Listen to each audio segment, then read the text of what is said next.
ദീന എന്ന വാക്കിൻ്റെ അർത്ഥം ന്യായവിധി എന്നാണ്. യാക്കോബിന് ലേയയിൽ ജനിച്ച മകളാണ്. ഉൽപ്പത്തി 30:21, 46:45. ഉൽപ്പത്തി 37:35 യാക്കോബിൻ്റെ പുത്രിമാർ എന്ന് പറയുന്നുണ്ടെങ്കിലും മറ്റു പുത്രിമാരെക്കുറിച്ച് നമുക്കൊരറിവുമില്ല.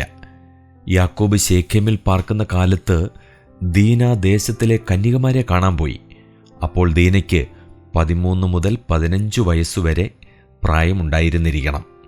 ഇത് പൗരസ്ത്യ ദേശങ്ങളിൽ വിവാഹപ്രായമാണ്. ദേശത്തിൻ്റെ പ്രഭുവായ ശേഖേം അവളോടുകൂടെ ശയിച്ച് അവൾക്ക് പോരായ്മ വരുത്തി. ദീനയുടെ സ്വന്തം സഹോദരന്മാരായിരുന്ന ശിമയോനും ലേവിയും അവിടെയുള്ള പുരുഷന്മാരെ ഒക്കെയും കൊന്നു. ദീനയെ വീണ്ടെടുത്തു. ഈ കൂട്ടക്കൊല യാക്കോബിന് ഇഷ്ടമായില്ല. ഉൽപ്പത്തി 34:20. പുത്രന്മാരെ അനുഗ്രഹിക്കുന്ന സമയത്ത് ഹൃദയവേദനയോടുകൂടി യാക്കോബ് ഈ സംഭവത്തെ അനുസ്മരിച്ചു. ഉൽപ്പത്തി 49:5-7 വരെ.